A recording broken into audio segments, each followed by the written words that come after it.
So I want to thank you guys for coming out tonight. We do have a lot of information to kind of go over. And more importantly, I want to introduce the theme that we will be focusing on for my second year, which will be 2021, as we head into it. So thank you for coming. As you guys know, the community meetings, as I said last year, prior to me taking the seats, will be a chance for us to actually go over measurable goals that we set over for ourselves. And so we'll review what those were for year one. I'll talk about the Adkins actions that was taken to hit those particular goals. I'll talk about what progress we need to make in year two. And then, like I said, we'll review the objectives for year two as well.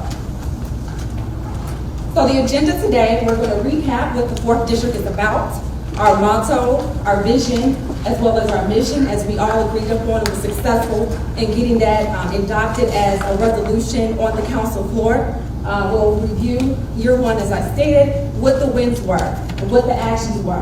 We'll also talk about perception versus reality. Within my first year, I think that we need to tackle that so that we can understand how the system truly works to get the things needed completed within our community. I think there's some misconception there, and so I want to have a short discussion about perception versus reality in terms of getting things done within the 4th District.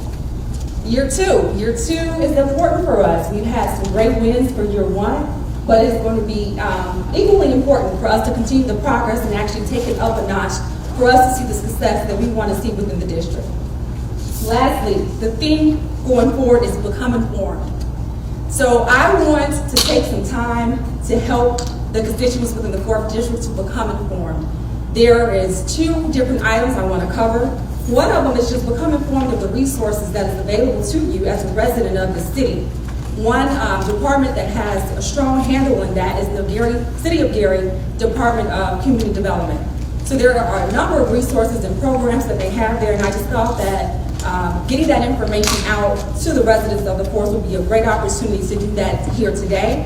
And also I want you guys to leverage me as a resource going forward if you want to become more integrated in terms of what other resources are available to you in the city.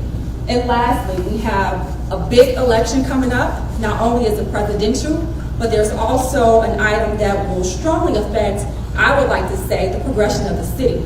It is focused in terms of support of the Gary Community School Corporation, but it takes no economist to know that there is no progression of the city without a strong education system as well as a strong economic development plan. Public safety is included in that equation as well.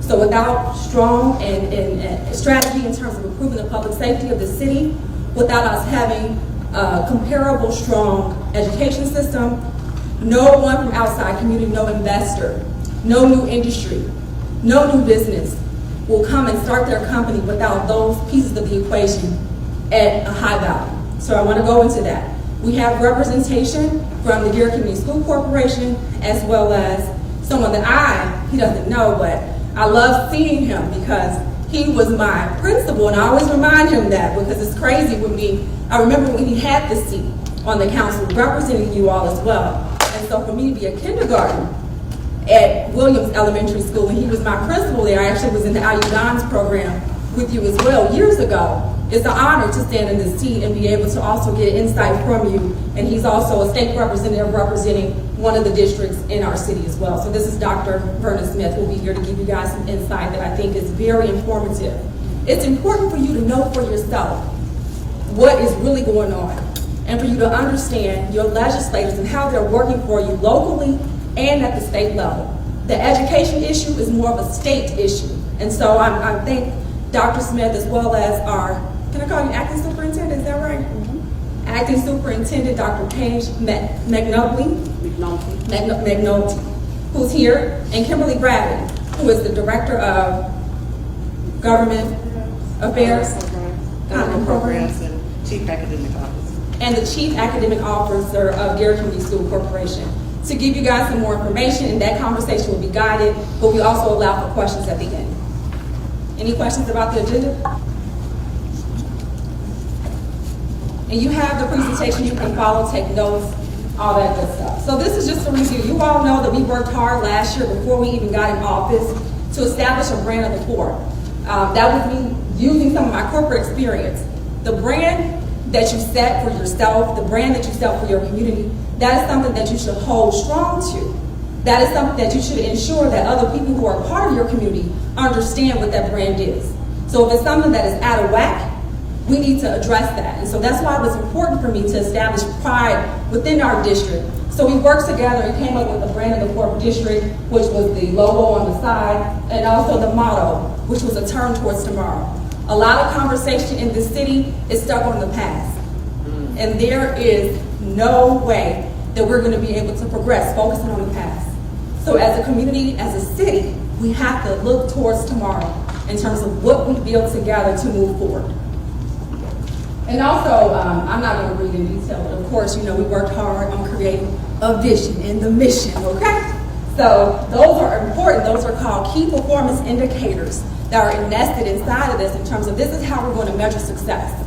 So you make sure not only me, as your council representative, it's only so much I can do, but you've also voted for a county official. You've also voted for a mayor who has more power than you all think they do. They are in charge of the department heads who are then in charge of getting those streets paved.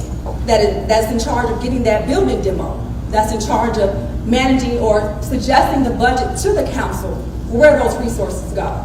So you make sure that when we think about our vision and you go to elect these people, that you're holding them accountable within our district, specifically in terms of what we made a part of our vision for the district. And if it's not happening, then we need to come together and figure out which way we need to go to get the right people in position to make that happen. Cool? All right. Year one. Year one was great so far. This is from the October meeting. So again, before I took office, I had my first kind of community meeting, and we set the goals. And we're going to talk about the objectives. So the goals are the overall thing that you want to tackle. The objectives is the actions that you took to accomplish those goals. So our goal in year one was to work on the park improvements. We also wanted to, and on your presentation I listed, those are just kind of our tier 1 parks within the 4. We do have a number of top lots, etc., but we wanted to create some type of plan for 1 or 2 parks that was deemed as tier 1. Also, the Broadway corridor. We all know that Broadway is, used to be, right, a major booming economic entity within the city that has been, unfortunately, on a decline for a number of decades. I don't remember it when I was growing up ever being booming, you say. So we wanted to make sure that the 4th district was a part of the revitalization as it relates to the Broadway corridor, as well as the economic development plan for the city. And lastly, we wanted to just improve livability. So livability is what you see when you walk outside your door. It is the abandoned house next door. It is the vacant lot that hasn't been kept up. It is the pothole that you drive down, on a consistent basis. So those are your constant reminders in terms of the livability that you have to deal with day to day. How can we improve that? And so what I did was I tried to figure out how can we get it done. So some of you guys have followed me throughout this year. We picked 2 parks to focus on. The first park was Carolina Park. So we actually had our June community meeting at Carolina Park, and I introduced the fact that I was able to identify a private donor to help us remodel, improve that particular park. That donor was a Gary native and a Gert friend of mine. So that support was, we put the action plan together. So that support was obtained June the 4th. I'm providing the details so that you guys can know that I'm working for the 4th, okay? And so after that, we reached out to the city Parks Department. The interim director is Eric Reeves, who's a part of the administration. We did a park tour of the 4th district, and we went to the majority of the tier 1 parks on the east side. From there, I did gain buy-in from Eric to support the project for Carolina Park. So again, the mission was for me to work outside entities within city limits, outside, whatever to get it done, to get the funding needed for us to get some movement on that park. For 2 months, I worked on a project plan.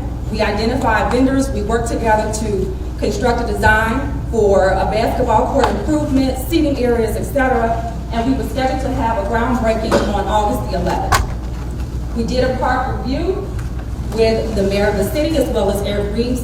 on August the 5th. It was at that meeting that I learned, after presenting the proposal in terms of how we needed to move forward, that there was additional steps that had to be met from the city's perspective. So for 2 months, this information did not come to me, and so I learned about it at that meeting. I requested it in writing, and so we have not received that information in terms of what steps is needed to actually execute.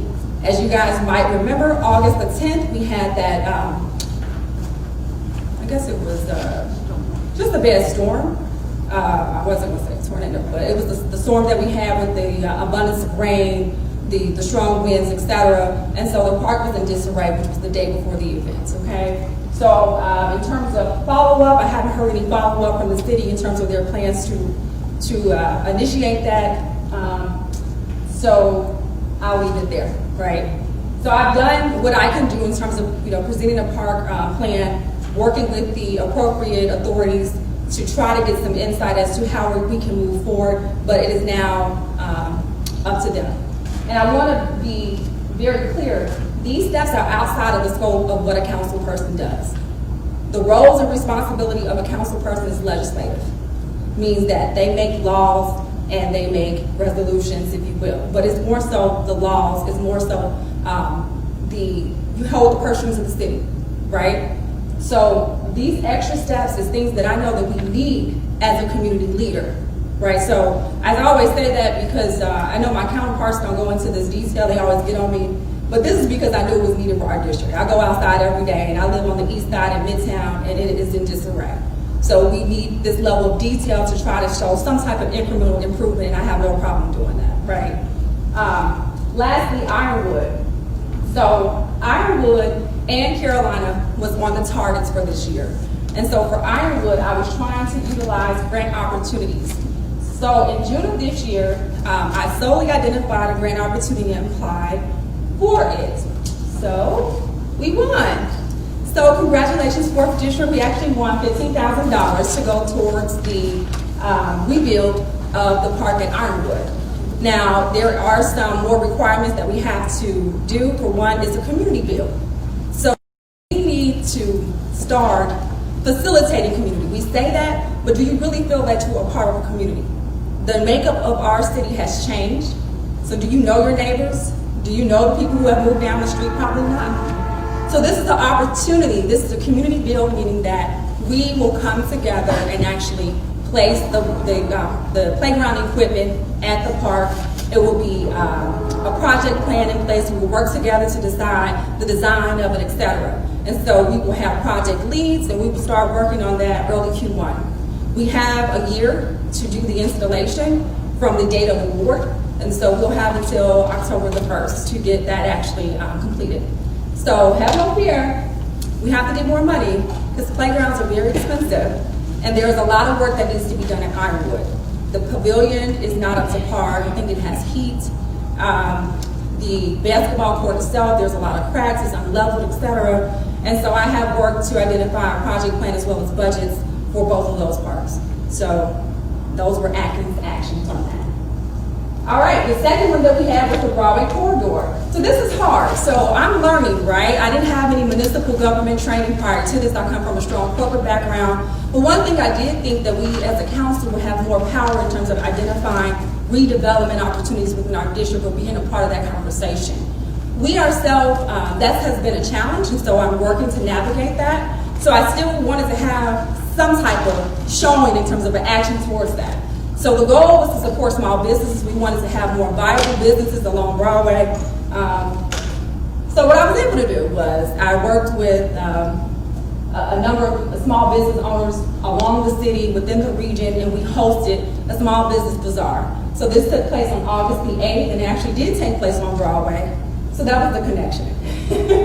So having a multitude of small businesses being able to showcase their particular items, us as a community coming together to support entrepreneurship right on the Broadway corridor. I think we had a great turnout, even though amidst the COVID situation, it was a beautiful day outside. We had about 25 vendors show up, and most of them did sell out of their goods. We had from industries of goods and services, insurance, to, of course, one of our precinct members will participate in that event as well. She's selling Mary Kay. And so she did a great job with that event as well. We had art, there was clothing, etc. So whatever we can do to support, that's again a part of facilitating community.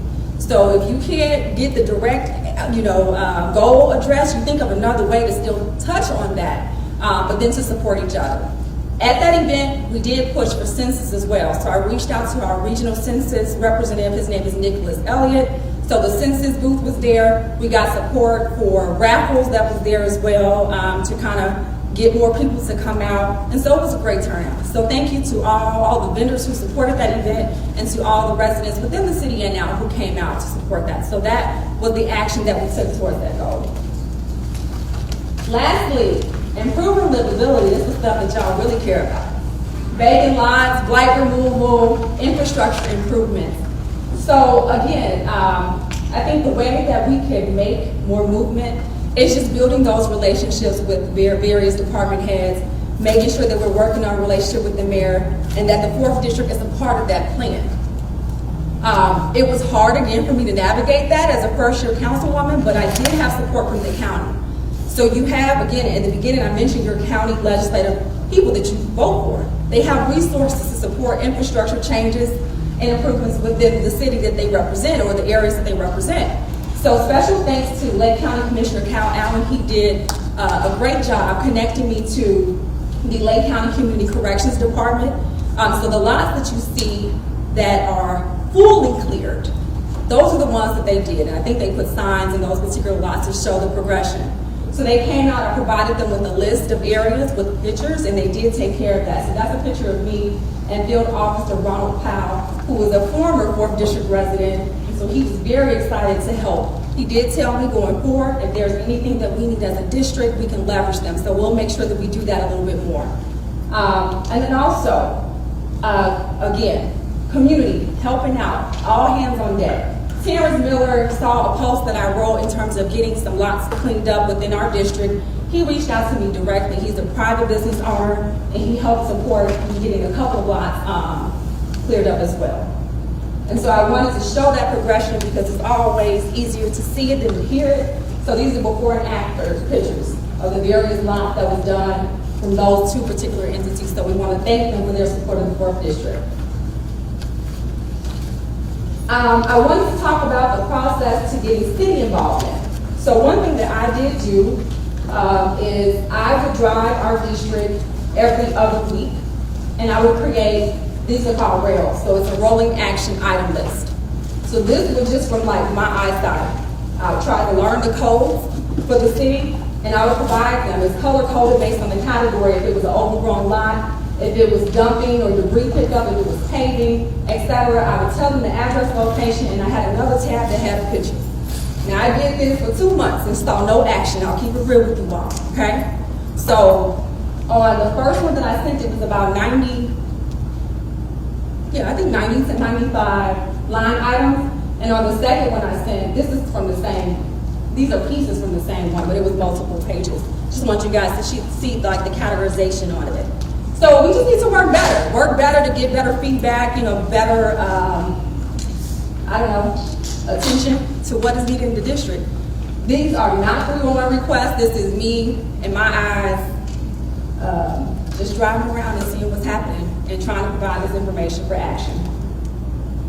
So these are the additional things that we did of a district, and then me, myself as well, as a representative of the district. So the Grass is Greener initiative, we launched that this summer. That was an initiative to help support our seniors of the community. We had about 10 people sign up, and they were able to get lawn cutting services from June to August. So twice a month, that was the goal for them to get lawn care cutting service.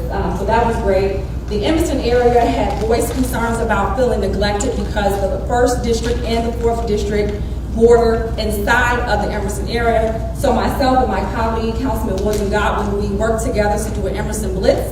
And there we talked to residents. We sent out over 300 letters to get them informed about it. We had various community partners who are nested inside of the Emerson corridor, as well as the developers. So Broadway Lofts is a development that is coming to the Emerson area off of 7th and Broadway. So that developer was there because he also has potential other projects that he would like to do within that same zoning location to discuss that particular progress for the Emerson district. Summer Bazaar, we talked about that. I do support the Dr. Connie Gordon Scholarship, which is my mom, but we do a scholarship privately supported by me. We gave away $3,000 today. So I make sure people know that it's 4th District, okay? So the 4th District logo was on that check. I just want y'all to know that. And then also the Indiana Democratic African American Caucus, which is the caucus under the state Democratic Party. So there are various viable chapters across the state. A younger group of Democrats got together to reinitiate that chapter. I am the president of that chapter. The vice president is here, Jeremiah King, who's also a commissioner on our redevelopment commission. He's also the vice president of that organization as well. We did the 4th District Student of the Month. So the 4th District has supported students from the beginning. So that was also another initiative that we had. Perception versus reality. I mean, I kind of already touched on this, and we can have a quick discussion. It's just about how quickly things get done. When you all call the council office or call my admin, Ms. Lane, the steps is that she's not the direct contact to getting things done. We still have to go through the 311 process. So that's why I encourage you all to not even go through the bottleneck, which could be us, and go directly to the source and get that information in 311. That is how I am able to track. So for this year, we had over 500 311 requests. I just asked for the report this today. Well, I asked for it earlier this week, but just got it today. We currently have 452, I believe, current open 311 reports. That is how I, as the leader of this district, am able to hold people accountable. I'm not out there cleaning streets. We pay taxes to the city to support that initiative, okay? So I have to go to the General Service Department to ensure that they are getting timely responses back to our requests, and the 311 system is the way to do that. I know the perception is how things used to be. The council people could call directly and get things done. That is long gone. Again, a turn towards tomorrow. That is of yesterday's political world, and that's just me being transparent with you all. Also, perception versus reality. You will see this in the upcoming weeks in terms of watching the council meetings. We do have a public meeting on Tuesday. The power of the council, as I already said, is legislative, is the budget. That's about it. So I know a lot of people got tagged on Facebook to people questioning the purchase of or the sale that they think is happening of the Gleason Park. That is not coming from the council. The only time it will come in from the council is if it's a zoning change request. Okay, correct me if I'm wrong. Okay. So that is how it is. So zoning change requests come in front of us. Just so you know, some of the things that will be happening in the 4th District, there is a funeral home, I believe, that is moving to the old Norman Furniture Building. I believe it might be Manual Funeral Home that is transitioning to that site. That is something, again, that I just heard the word of mouth. I haven't got notification of that, but I believe that is happening because someone, off the street told me that. That's something that you would think as a councilwoman, but we don't have that type of insight, okay? Also, another thing that is happening that I've learned from attending a redevelopment meeting is that on the 13th and Broadway location, which is where the old police station used to be, there will be either a Family Dollar or a Dollar General coming to that location. Again, that is something that the council will not vote on unless there is a requirement for a zoning change. So that's just perception versus reality. People think that the council is there and we're voting on who comes and who doesn't, and that's not appropriate, okay? I have made it a point for myself to work to build better relationships with the entities who make those decisions to be able to be included at the table when the conception is thought of, so that we can just have some type of insight. So I just wanted to give that little bit of tidbit. All right, year 2. So year 2 goals, I already said this, legislative focus. So I will be focusing, and again, this is not to say that we do not leave what we focused on for year 1, but these are addition 2. So legislative, so things that, ordinances, laws that will help prove the position of the city, ordinances that will help generate money for the city. That is something that I will personally be focusing on. Also, advocate for 4th District and accountability. We talked about this. So the form that I showed you, again, building better partnerships with those various city entities to get the 4th District as a priority as it relates to our general services needs, our recycling needs, our sanitation needs, etc. So yeah, demand and advocate for better communication with city departments and entities, ensure the 4th district is a priority for redevelopment and economic development. All right, I'll leave that. So how can you help me? We always review this, right? So this is a two-way accountability method between me as the leader of the 4th and me serving you as a constituent of the 4th. And this is how you can help. We have to become corporate citizens of the city. And being a corporate citizen means that you have to look at yourself. We talked about that in terms of what can you do to empower the surrounding neighborhoods that you live in. One thing is hosting your own community cleanup. Another thing is starting a block club. Also participating in these meetings, not you guys, but this will be shown on our public access station. But once you feel safely to come out in the public eye, I encourage you all to be more active within engaging with your community leaders and your council representative in doing so. Advocate for the 4th with me. The way that we make things move is together. So if there is something that does come to the council floor, and we have shown this as a community earlier this year in getting the support for the resolution for our branding image, I had strong support in that committee meeting. Committee meetings is where the business of the city really happens, okay? So advocate with me. Ride or die with tact. So that's the theme of year 2, okay? Show up and show out if needed. If I call you, that means I need you to come down to the council meeting and voice your concerns, right? So it is more powerful when that communication is going directly to the mayor, directly to the staff, versus as a conduit through me, then to them. When they see you, they know that we're serious in terms of getting actions, okay? Be visible and consistent with the city. Hold the mayor, the administration, accountable, and also make sure that we're voicing our needs and concerns in a respectful way, of course. And then also, we together need to develop partnerships with those entities. One voice, one sound. One of my taglines when I ran in the campaign was a new voice for the 4th. But that voice is strongly more powerful when I have all of you guys with me in unison as we're working to improve the needs and the wants of our district. Empower yourself, activate, and I talked about leading the community cleanup, calling the responsible department heads yourself. You have the ability to do that, and also utilizing 311. Stay connected, become informed. So our next community meeting is going to be February in 2021. As always, we'll make sure to give you guys ample notice in terms of where and when exactly in the month of February. And so I'm going to put this down. So become informed, as I said, is one of the things that we'll focus on going into your YouTube. And so there are 2 different elements I want to focus on today. I'm going to introduce them. I'm going to give you guys an opportunity to give me questions, and then we're going to have these discussions. So the first will be the City of Gary Community Development Department. Lakia Manley, are you the executive director? No, I'm the housing manager. The what? Housing manager. The housing manager? Okay. Nicole Rupp is the director. Okay. So Ms. Lakia Manley is the housing manager for this department. She has some vital information. Also, I think she brought some brochures related to the various programs that the city supports within her department. That is vital. And lastly, referendum. You all have heard it, but I want to give you all an opportunity, again, to become more informed with factual and actual information. I want you all to leave here understanding the who, the what, and the why. What is a referendum? Why is it important? Who is responsible for it? And how do we move forward as a city and a school corporation supporting this referendum? Okay? And so we have guest speakers, Dr. Paige McNulty, as well as Representative Dr. Vernon Smith. And I thought Principal Golston was going to be here, who is one of the principals of one of 2 schools that are nested in the 4th district. She is the principal of Williams Elementary School. And I think you're going to talk on the panel too? Okay, sure. And so Kimberly Bradley will also be on the panel as well. So Lakia, I will give you some time to introduce yourself and let the constituents know about the great programming available in your department.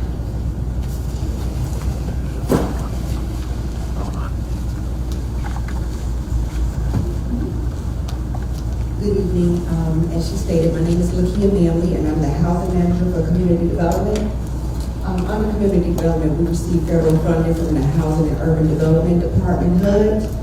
We receive community block grant dollars to assist low to moderate residents with housing repair to their home. Currently in the 4th District, we have 2 programs, one that we're currently taking applications for, and that's our emergency repair program. And under that program, we provide you with a grant to repair one item that's categorized as an emergency. That's if your furnace goes out in the winter, or you have a plumbing emergency as it relates to maybe your hot water tank going out, your sewer line collapse, or your pipes burst in the winter, and electrical emergency. That may pertain to you having an electrical issue, that NIPSCO may be cutting your electrical off because it's not up to date, or things like that as it relates to electrical. We also have a city repair program that we'll be taking applications for in January. We assist Gary residents 62 and older with a grant up to $25,000 to their home to do cold repairs, roofing, that includes electrical, plumbing, HVAC is included in that, windows and doors if your cold items are not that expensive. That program is for residents 62 and older. All of our programs require you to be the owner occupant. All of our programs is based on the total household income. If you have a mortgage and current on your mortgage, having homeowners insurance, and current on your property taxes. Under the emergency program, that's the only program we don't require you to have homeowners insurance because it's an emergency, and it's only up to $10,000. And as I stated, we are taking applications for that program right now. If you know anyone that may be having an issue as it relates to those particular emergencies, we will be taking applications in January for seniors 62 and older. Unfortunately, our housing repair program is only for targeted areas. There's also a grant up to $25,000, and those areas are Emerson, Horseman, the University Park area, which consists of 8094 Ridge Road, Grant to Mississippi, and the Edna area. All of our programs have to assist residents in the low and moderate income areas. So those are the areas that we chose for the housing repair program currently. So That's it?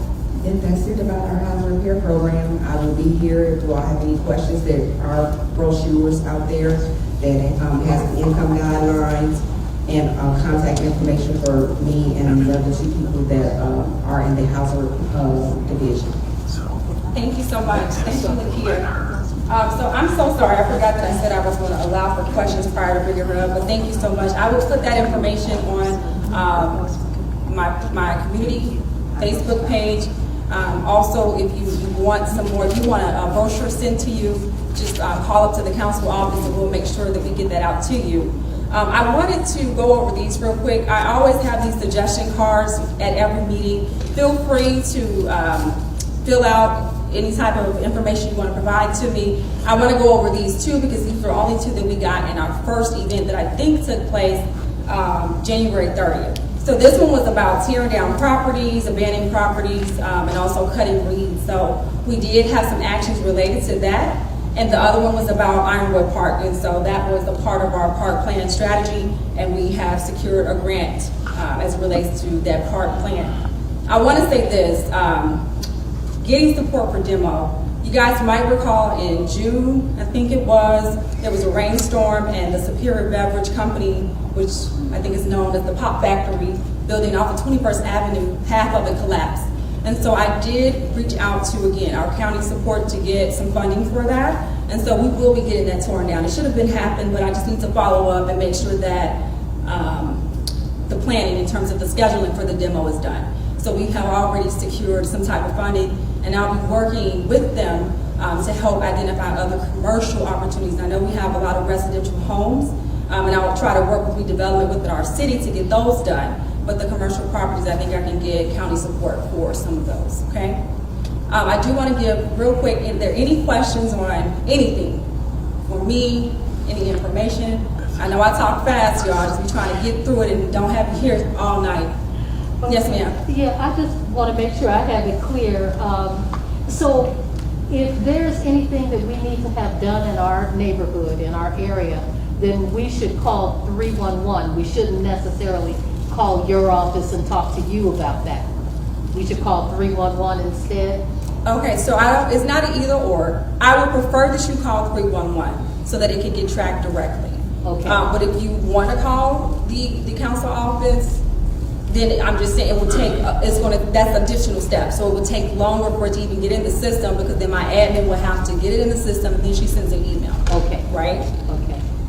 All right. So it's just about being more efficient, right? So if we could shorten up the processing time Okay. with going directly through the system, then that's a way that we could improve our efficiency in getting that looked at. Okay. Yes, ma'am. Hi, I just want to introduce myself. I spoke with you a couple of weeks ago about some issues going on in my neighborhood. So I'm Linda Spencer. Oh, yeah, okay. And, we started our block club. So, but, the city wasn't moving fast enough for us. So we came together and cleaned up the debris ourselves. So I have another issue, like we need a pole light. So I don't know where to go. We talked to about that.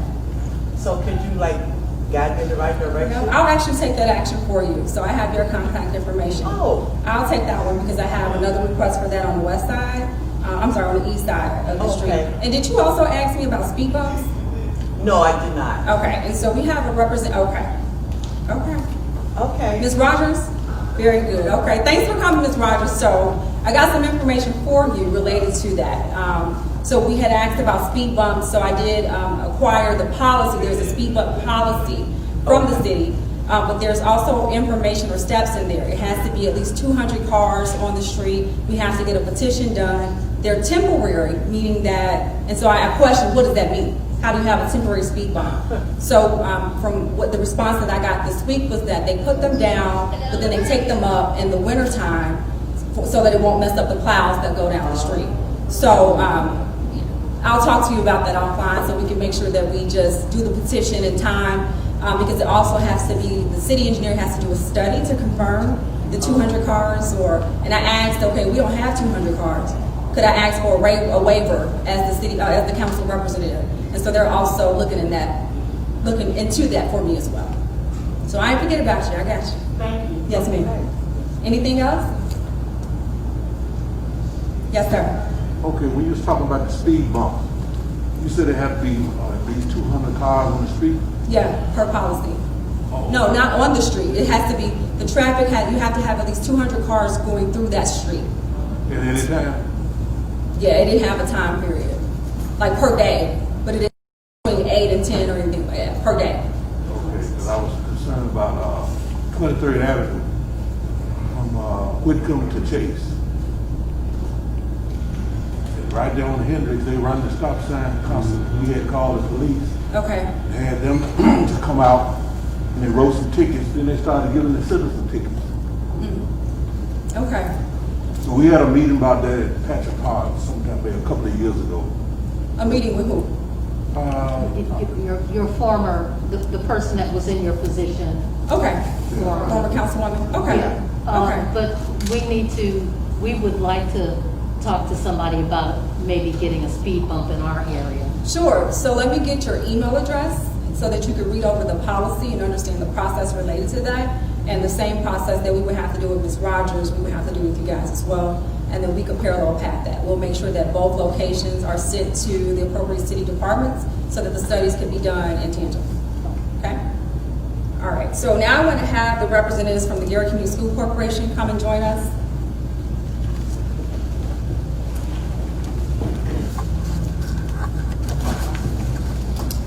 Well, Gary can be the honor.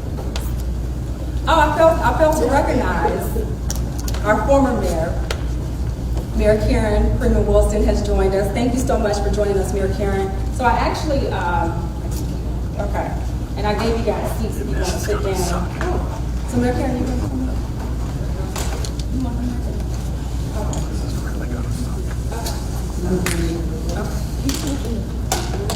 So this is a facilitated discussion. I'm going to start off to see if you guys have any open questions. So we're good? Oh, we are not?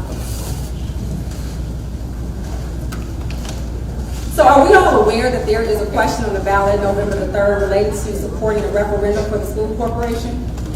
No. I know. No. No? Okay, great. So let's start with that, okay? I want you guys to just explain what a referendum is, so the definition of it, and then also, you can probably tie this to that, like the authority to request it when it's needed. Okay. And why it's needed. Okay, thank you. And thank you for hosting us, Ms. Adkins. We appreciate the opportunity to be able to speak to all of you. Can you hear me? I'll speak a little louder. Can you hear me a little louder? Yeah. Okay. So first and foremost, I wanted to, he wants the mic, okay, no problem. The referendum is a question that will be on the ballot November 3rd, and that is for us to be able to ask for a tax increase for our school district, for the Gary Community School District. And that will help us raise some additional funds so that we can have extra enhancements for the school district so that our students are afforded the things that our neighboring school districts have. So we did a survey and we've done a poll of many of the community stakeholders, and it was recommended that we ask for 20 cents on average a day for the average home assessed value of a $60,000 home is 20 cents a day, or $58 a year on average. And so that's what we're asking for, and those enhancements will go to a variety of things. It's an 8-year referendum. Let me back up. Referendums are only good for 8 years. So after 8 years, the referendum stops and the tax increase stops as well. This referendum will be used for many different things. For example, the first $1 million of the referendum will go towards a teacher raise for our teachers. Our teachers have not had a raise for 12 years. 12 years. Yeah, which is shameful. I applaud our teachers who have stayed and have been dedicated and worked diligently towards educating our students. But I can tell you, I've been here a year now. When I got here a year ago, we had 45 teacher openings in October still. And we cannot increase our grades if we don't have teachers in those positions and if we just have subs in those buildings. So we need to be able to pay our teachers and make them competitive with our neighboring districts. It's very difficult for us to find teachers, recruit teachers, and then keep them, retain them if we're not, again, competitive with our neighboring districts. So that's the first piece, is $1 million would go to our current teachers, which will enable them to get about a 4% raise across the district. We have also partnered with IUN University, you might have seen that or heard that already, so that we can, and we have filled those teaching positions this school year. Can you hear me? So is everybody clear on what a referendum is, what the question is, and why there's a request for one in terms of Gary Community School Corporation, and what it will support? Kind of, sort of. I don't want you to leave here confused. Yeah, we're going to keep going on about that. I'm going to pass it down because we all have a piece that we can explain a little bit better than others. So, you lose me, Trina? No, that was it. Okay. I don't want you to go there because these questions I got it. specifically so that people can retain the Now it's information. Friday and at not 6 just go o'clock. with it. I'm running on the fuse here. Okay, so again, we are looking to pay the first $1 million to our teachers. We partner with IUN University, and they're helping us to be able to recruit and retain teachers. We have filled those 45 teaching openings, so our positions are filled at this time.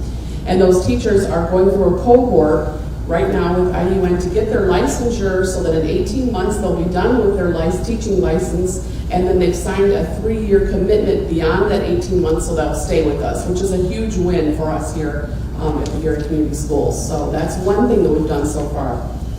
The rest of the money towards the referendum will also go towards increasing our fine arts program, our after-school activities, extracurriculum enhancements such as a science bowl Olympiad, a spelling bee, new curriculum, all the things, again, that our neighboring districts have that we need to be able to give our students so that they're competitive and getting those opportunities, again, as the rest of the school districts.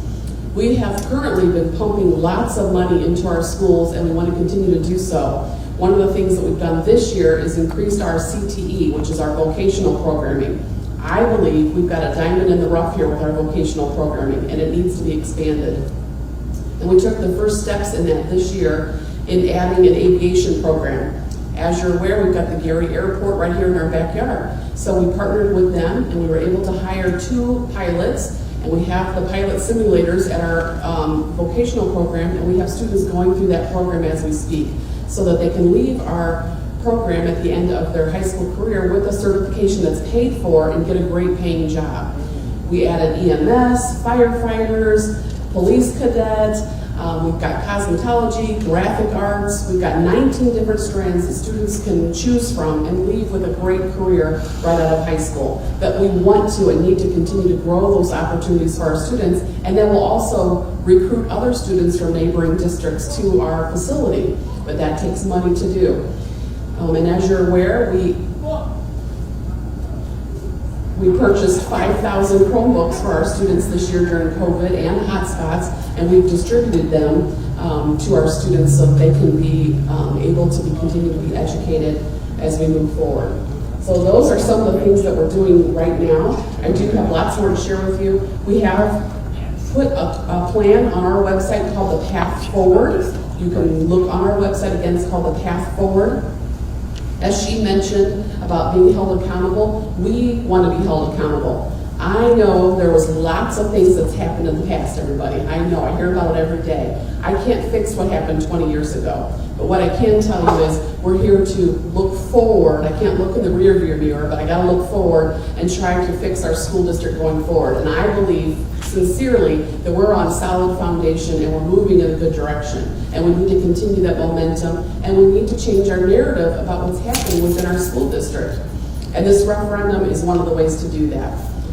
Referendums are something that the State Department, and Dr. Smith's going to talk about this in a few minutes, has forced school districts to have to do at some point in their career, in their life of a school district, to get funds for their district. So on the last election, there were 18 schools in Indiana that went for a referendum, and 16 of them passed. And it's going to continue that way. Every election there'll be another 18, another 20.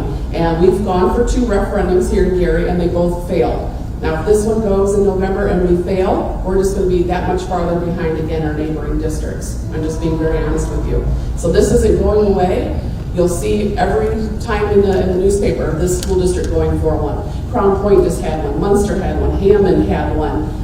Lake Station, Lake Station. I could go on and on. They've all had them and they passed. River Forest. So this isn't unique to Gary. But I'm going to continue to come back to my talking points. I'm going to pass this down so everyone can have their points, and So then I we'll wanted take to have questions. a facilitated discussion. Yeah. So I wanted to make sure that, are there any questions about anything that was discussed? It was a lot of information. I was trying to break it down so that we could retain the information. Do you have any questions up until this point? Because I don't want you all to be Because it's a lot. confused.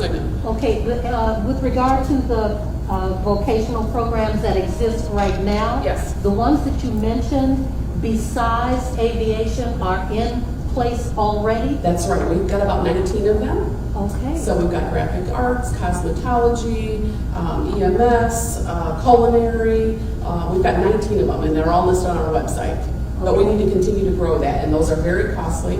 But our goal is to have 3 or 4 new programs offered each year, starting at the 8th grade level. So students have an option, and they can start at 8th grade and say, I'm going to try culinary for a couple years. And if they don't like it, they have time to move into another program and still get a paid certification. Okay, and what is the web address? GaryCSC.K12. Okay, Gary. www.garycsc.K12.in.us. See why I had to tell you? It's a lot. I didn't get it, so maybe. I'll maybe I make sure can you write get it it. down. I'll make sure you get it before you leave. Okay. Yes, Ms. Rogers? I have a question. I heard you talking about the educational part. I have a concern about the structure part. The structures of the school system. The abandoned buildings in the school system. I haven't heard any improvement in where our children Currently college. go, right. So we have received a separate pot of money, separate than what we're asking for the referendum, and that's called House Bill 1065. And Senator Eddie Melton helped author House Bill 1065, which was approved, and we started receiving those funds July 1. And that affords us to have a deferred debt payment, and we receive $479,000 a month over the next 5 years. And that enables us to get some money in that pot so that we can do capital improvements. It's only for capital improvements. This referendum is only for operational funds, the things that you have to use for day-to-day functioning. capital can only be used on building type structural things. So the capital improvement funds have already started. So for example, we've already painted west side on the inside, it's gonna be painted on the outside next. Our vocational center has been being painted. We're having the roof repaired and fixed at west side, thank God. The HVAC is being fixed at many of the buildings, boilers. We're going to resurface the track so that we can have a great track team again. We're going to get the pool fixed at west side. We are going to have uniforms for our band. And we've listed, again, all of those on our website using that 1065 money. I had a concern with the Dunbar Pulaski location. The buildings that are closed. Okay, and then some of those funds are also used for demolition. So we do have our first building that's slated for demolition here in the next several months. And then we've sold many of those properties. And with the sale of those properties, those new owners are responsible for demoing those properties. My concern is, we have, I'm a resident that, in that area, that when it was built, we have a park that connects with, Pulaski. Okay. And we want to make sure when you do sell this building, that you do not sell our park with it. Okay. Because Dunbar Pulaski only owns the track and the football field. The rest of that was owned through the park.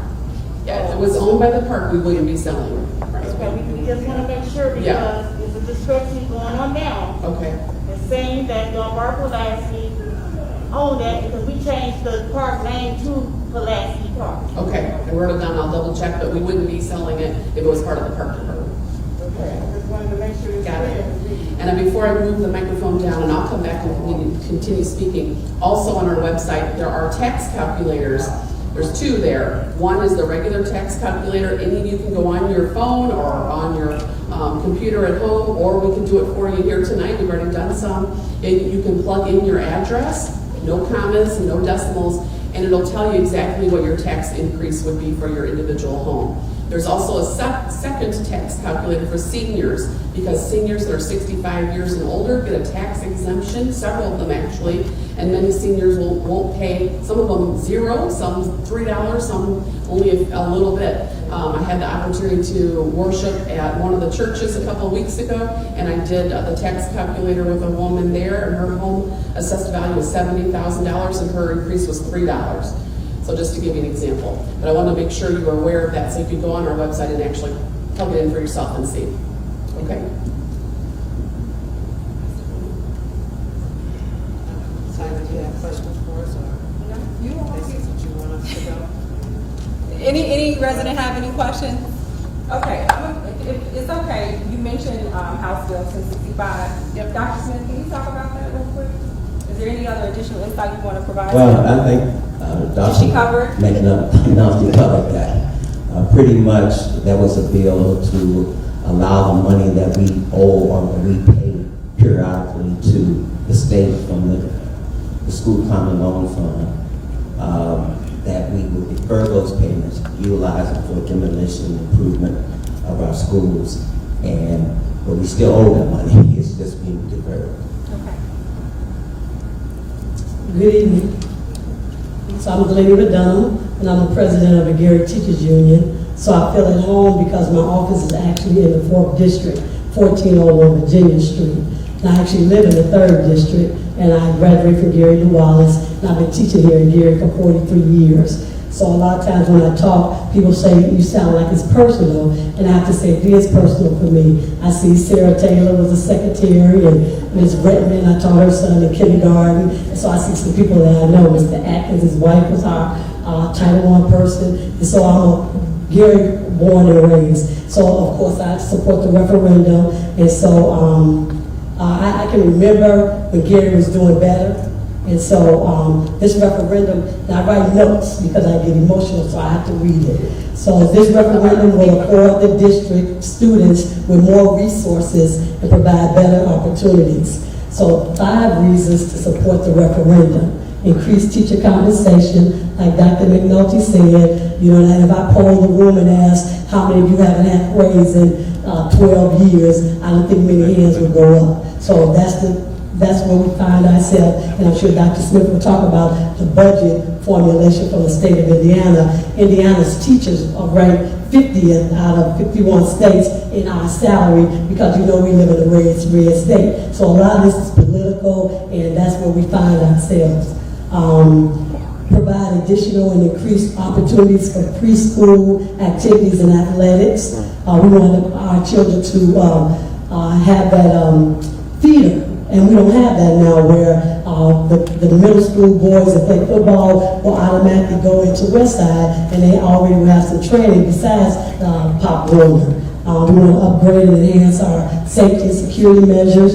We know what's going on in schools. You know, we got COVID now, but we do have school shootings. Teachers go through defense drills and things like that, so that we need money to have intercom systems, proper locks. All of that costs money in our buildings. The funds will be spent, it'll be clearly upfront and transparent. As a resident of this city, I urge, you know, we are taken over by the state. There's a takeover company, but all the time in my conversations I say we want to be transparent. We want our community to know so they can trust us and know what's going to happen with that referendum dollars. If you listen to WLTH, you hear it daily how people talk about, you know, they don't trust how the money's going to be spent. Dr. McNulty can talk about the committee that's been formed that will make sure those funds are transparent and nobody's going to run away with the money.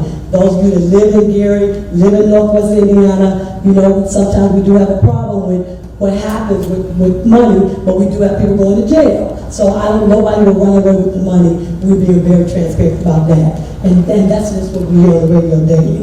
And it will position the district to end our takeover. If you don't know, we've been in state takeover for 4 years, and our goal is to get out of state takeover. We want to come back to the community. We want to have a school board that can vote. As a union president, the hardest thing it is to work under state takeover. Because we've had 4 emergency managers, and so we have to learn the emergency managers, and we have to get to know their staff, you know, over and over again, and there's really not a lot of continuation, and we want to stop that. We want to bring it back to home where it belongs.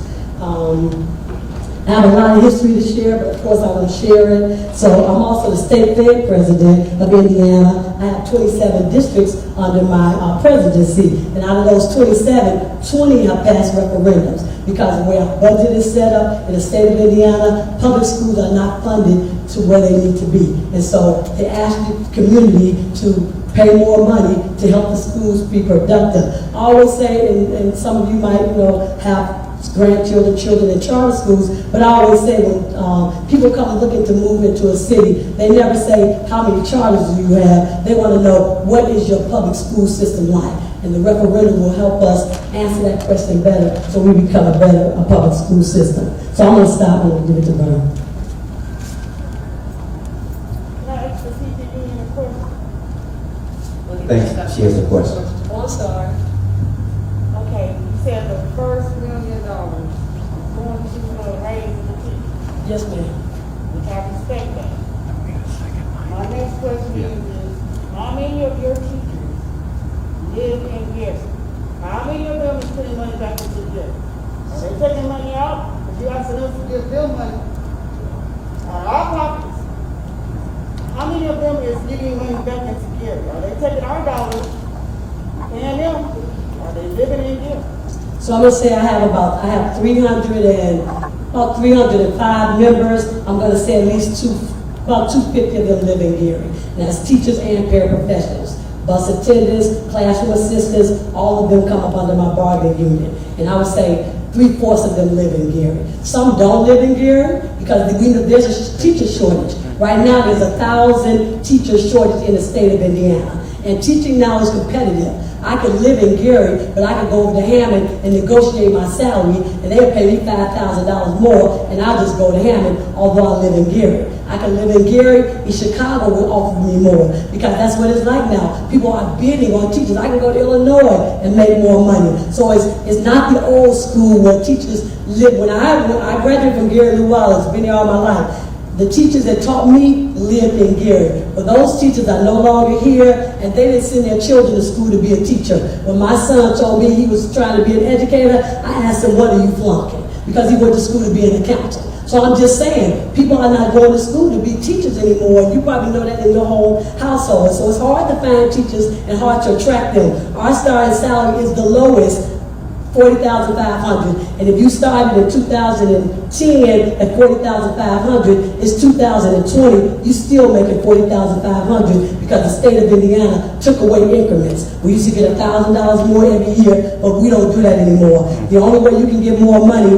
is to have more money in the coffers. When the state took over Gary, we were $100 million in the hole. So as a president of the union, going to the bargaining table, I couldn't even ask anything because the state law says if you're in deficit spending, you can't ask for a raise. So that's what we've been going under. So we've been losing some of the best and the brightest, going other places. You know, our children are not coming back to this community, not just to teach, but not to do anything. And so if we got a referendum, that would be 8 years at a 3 to 4% raise. Can you imagine how happy people would be? And so that's the answer to the question.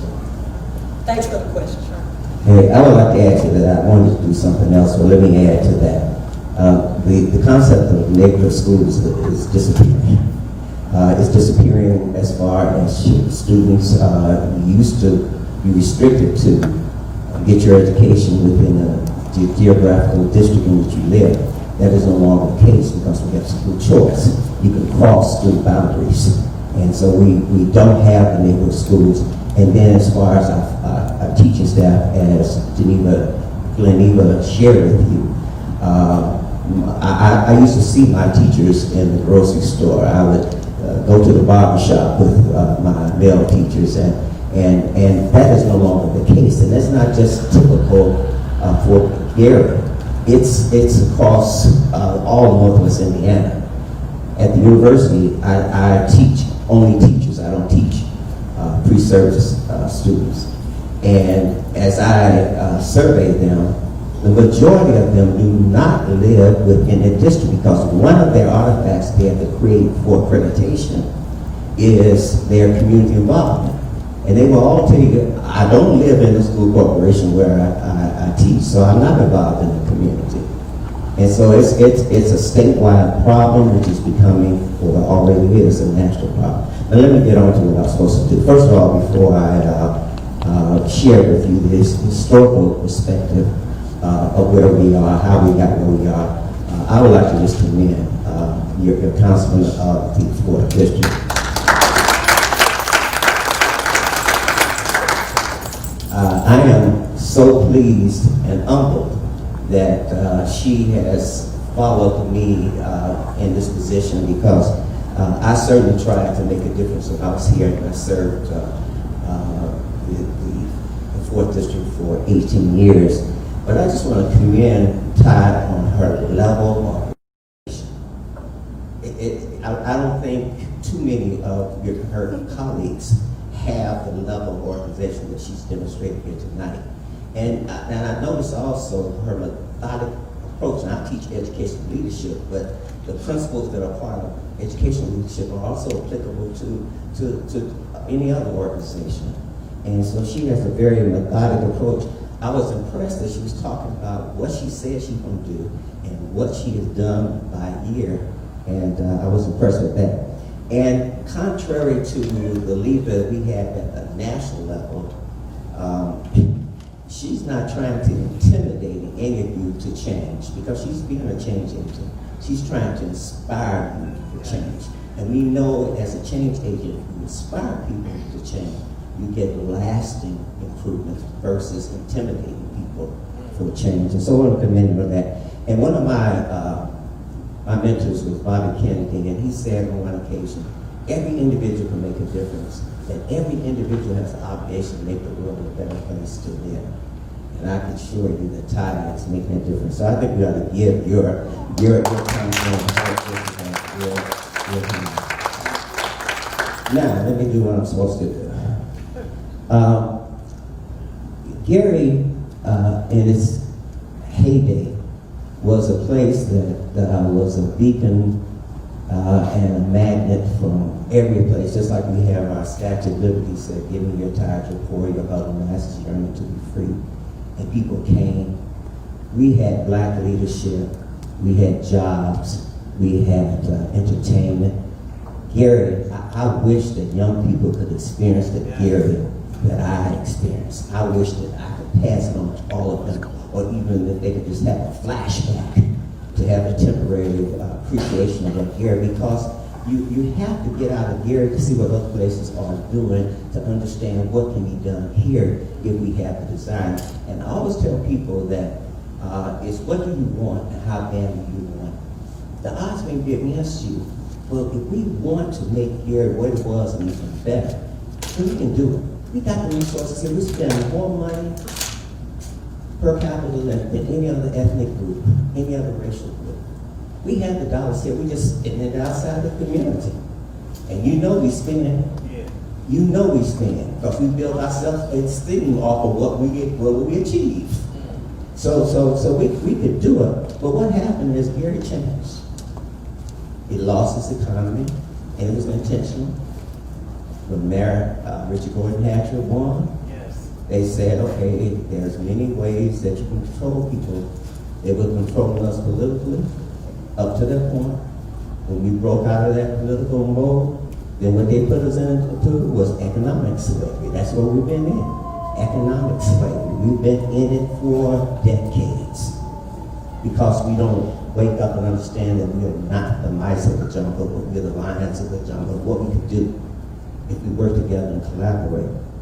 And so when our economy changed and our image changed, what comes with economic deprivation is social bondage, social slavery, the way people act. And so it's a cycle that the oppressor put you through. You got to understand this whole process, what's happening to us. It's orchestrated. And we don't have enough sense to wake up and understand what's happening to us. And when people try to tell us we want to fight those people, we would destroy our leaders. And you know what? If you don't have a shepherd, the sheep go astray. And we have a lot of citizens who are straight. Now, that's my sociology lesson. I'm getting too much. Thank you very much. So we had the exodus of citizens. That's what that happened here. When you lose your citizenry, you drop from 180 or 90,000 people down to where we are now. I don't even know what the correct figure is because I hear people leaving and leaving daily. So when you have the exodus of citizens, then you're going to get less allocation of dollars for your schools. You got less students. When I came here to Gary, well, I was born in Gary, I'm a product of the 4th District. I lived close to 50 years.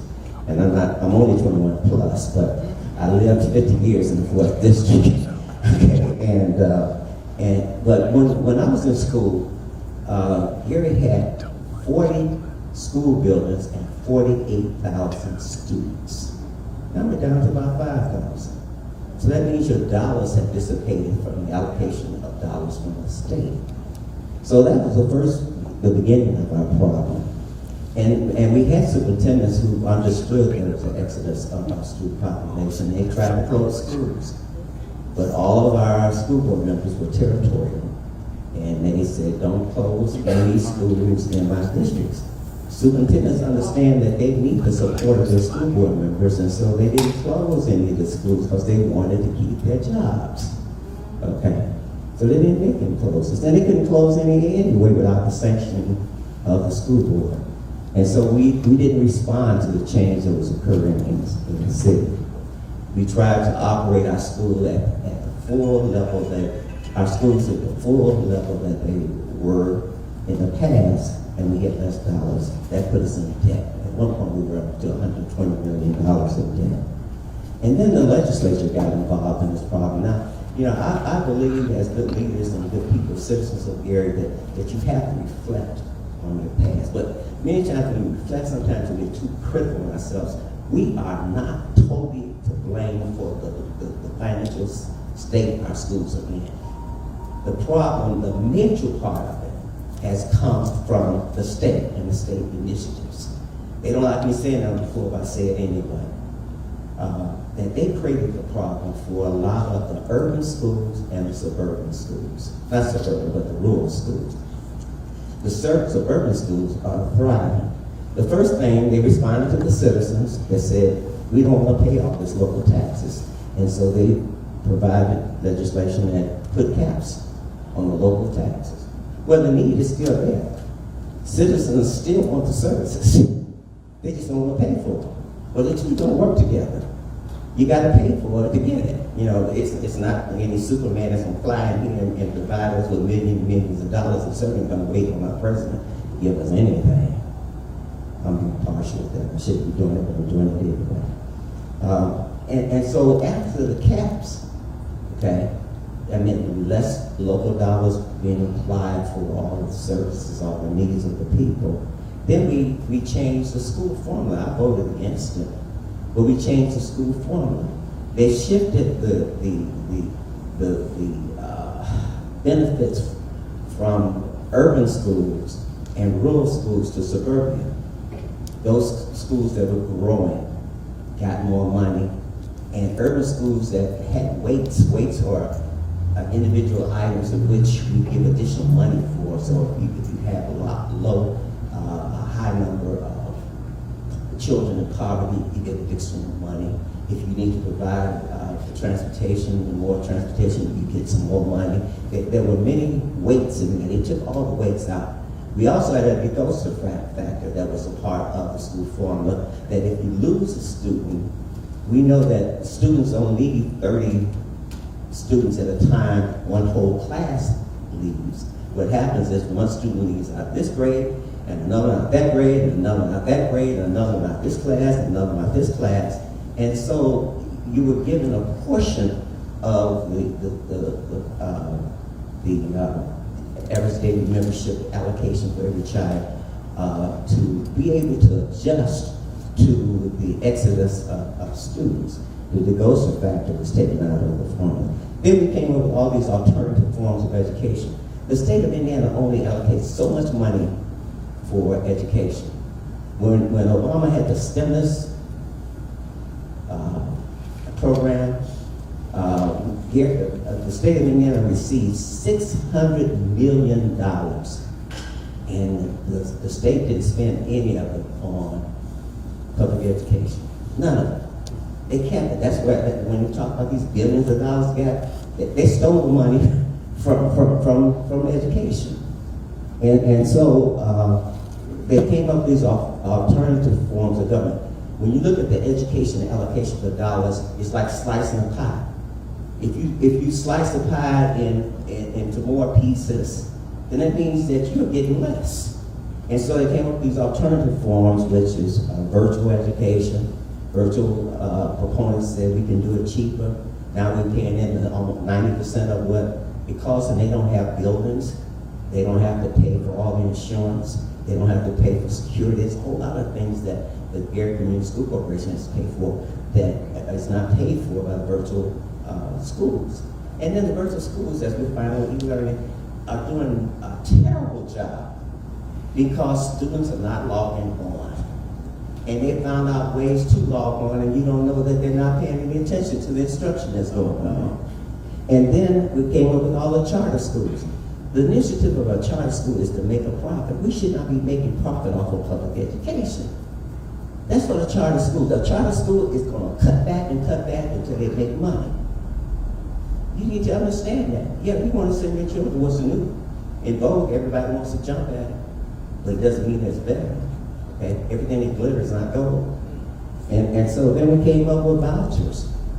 You know, every parent would like to send their child to a private school. I mean, that's status. And so we send them there, and they're not educating our children, and we don't evaluate them because the numbers are smaller. And so while we hold all our traditional public schools accountable, we don't measure those children who are in the private schools, because the private schools didn't want those children to come there if the accountability came with it. Okay? And so that has been a problem. And so as you cut this pie, this dollar into pieces, Gary has gotten less. We talk about mismanaging, but if we had mismanagement to the level of $120 million deficit, every school board member that you've ever known will be in prison. Okay? There's been some mismanagement, some poor decisions. We mismanage our own private money. I do it all the time. Okay? I went and saw a sale the other day and I bought stuff I know I didn't need. That's mismanagement. Okay? That's mismanagement.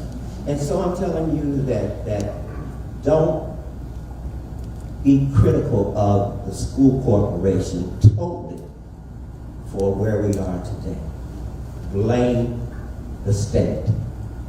Blame society and the games that the oppressor plays with oppressed people. Okay? Wake up and understand where we are, how we got there. And the scripture tells you, David, hear my voice, harden not your heart. Okay? I have no agenda for telling you this other than I try to show you that I'm a father. And this is something that we need to do for ourselves. I believe in Christ as a Savior, but I'm not waiting for any Superman to come in and save us. We got to save ourselves. All right. Thank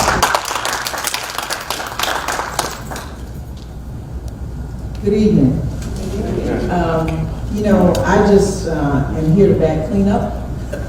And the first thing I want to say is that I too am proud of our 4th District Councilwoman.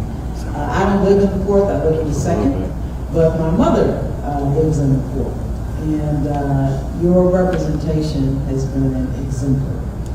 I also look around the room and I think that in some capacity or another, I've worked with most of you. In Marshalltown, with the Birmingham houses, over on other parts of the east side.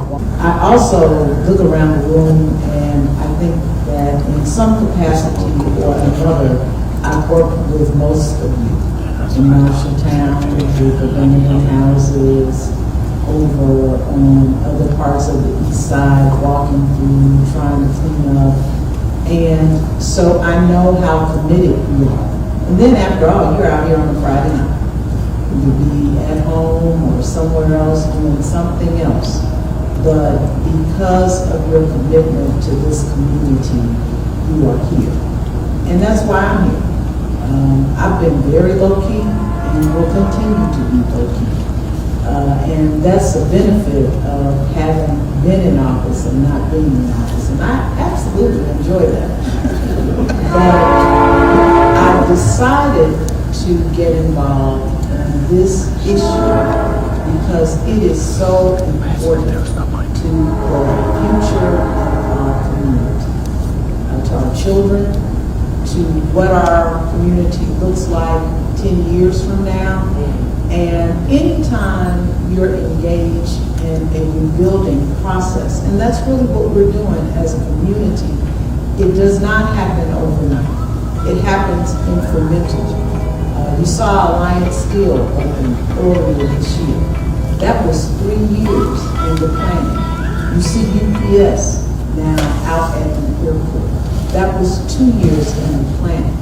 And so we know that for our schools to go from being in debt and being eyesores in many parts of our city, it's going to take planning, it's going to take a process. I think somebody asked earlier, how many teachers live in the city? And Geneva answered you, but let me tell you what I know and have seen about teachers.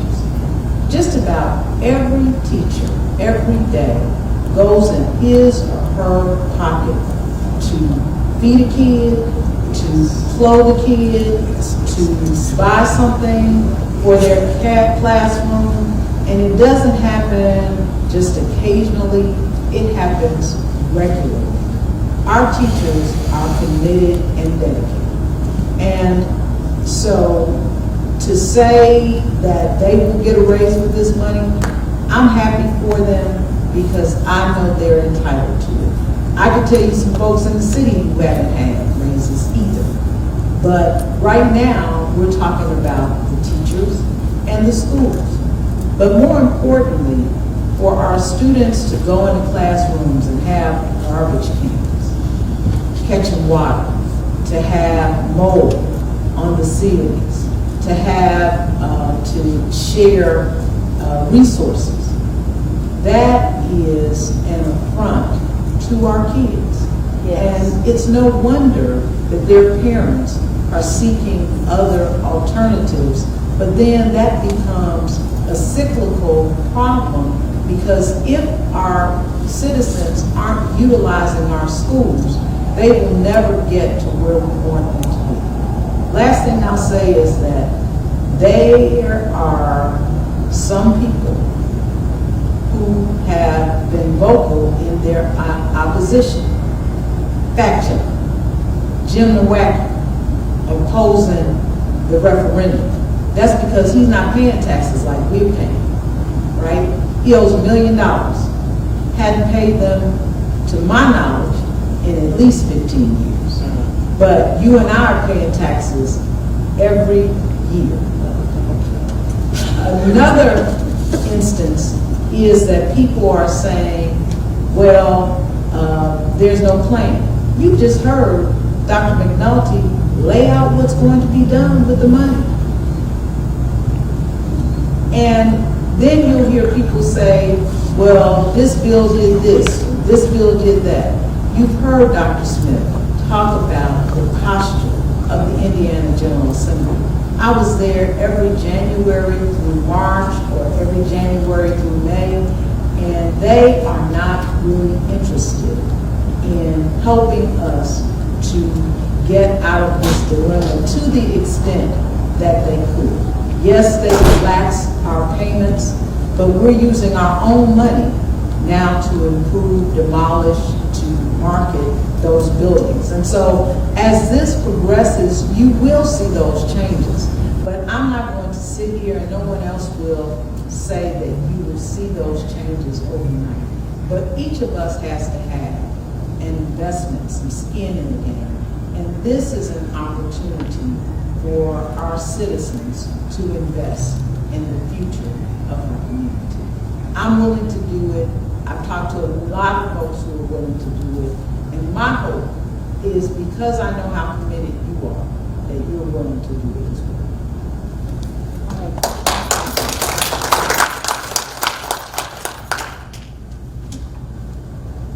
So I just want to finish by saying, first of all, I appreciate you all being patient and listening, because it's been a lot of information, I know. We are out every week going to different forums. We're out on our own Facebook Live, on our website, so you can go back and re-listen to much of this if you have questions.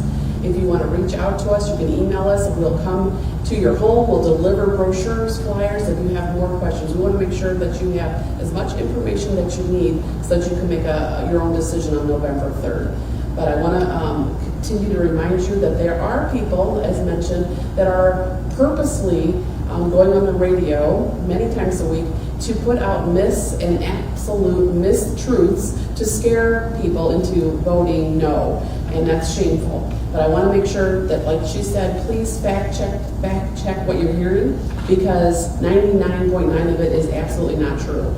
So we're trying to tell you the facts, and to tell you that I am committed to having as much information as I can given to the public.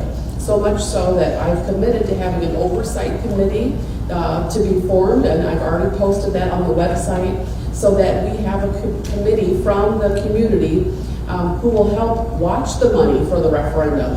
So it's not so much me just telling you, I want you to be on the committee so that I'll meet with you regularly and say, this is what's been spent this last several months on the buildings. This is what we're doing with the curriculum. This is what's happening with the track. So you can track the money and see for yourself. We want to be held accountable, and that's what I think should happen. So if you're interested in being on that community committee, the information is on our website, and we please ask you that you apply.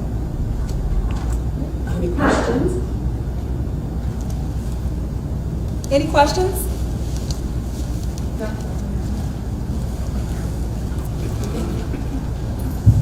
So I want to extend my sincere thanks to each and every one of you. And I apologize, Ms. Dunham, I said, right, for not introducing you before you sat down. But I will say this, she actually came to one of our committee meetings. We were reviewing a resolution that was put before put before the council just as a means to see if the council supported it, or individuals, let me be clear, individuals of the council supported it. And your passion, your dedication, your realness, your rawness in terms of your testimony was more than enough. So I want to thank you for being so transparent with the city, as well as your teachers as well, in terms of letting them know the real, and whatever I can do to support each and every one of you moving forward, I want to do that. I want to give you guys, I did thank you, Dr. Smith, Mayor. They give me so emotional because I am a product of Gary Community School Corporation. I started at Williams, as I said. I went to Banneker Elementary School, which was the GT, the Gifted and Talented program, and so I left the city and came back. So, as Dr. Smith said, it's important for you all to understand the city has been in ruins, I like to say, for decades. And so we have to take a stance in terms of helping ourselves. Again, I always say this, and we said it, nobody's coming to save Gary. I was on a call on the 21st. I hosted a Zoom call with some other partners from Gary Community School Corporation, again, as a means to just help people get informed. And Principal Golston, who is the principal for Daniel Hill Williams Elementary currently, she made this comment. She said, what's on the ballot is the future. And that was so powerful to me. That's really what it is. It is the future. And when I think of the future, and I think of the city, and I think of the reason why I decided to stay home, it was because I was hopeful of what could possibly be within this community, within Gary, okay? And so when you go onto the ballot, I want you to trust me as a leader of this community. When people are having ill will or opposition, they said fact check. But I would say understand the intent. Understand the intent in terms of where the opposition is coming from, as well as know the facts, right? And so be mindful of that. So when you go to the poll on November the 3rd, I think about the future. I think of the hope of the future. You are voting for hope. Choose hope. I'm going to ask you to choose hope on November the 3rd when you read that question. If you have any more needs for additional insight, feel free to contact me directly. You can always reach me by reaching out to my administrative assistant, Ms. Karen Lane. If you want any more information in terms of how to calculate the direct effect to you related to the taxes, that's important to understand. I think each one of the panelists gave great insight. But sometimes you might leave here and think about, okay, wait, what did she say? It's $100 off of what? So feel free to leverage your leaders in terms of being able to get more information on that resource, and know that we are here to help you understand that, right? So that's it. I just wanted to give you some side thoughts related to that, okay? All right. So it's in our power, the power of the people. You have to empower yourself to make sure that we choose the right position to move the city forward. So thank you all. You got a sign? We've got both signs if you want one. Okay, so we have signs. Thank you all for coming out. I'm sorry it was so late, but I appreciate the support. Thank you. See you in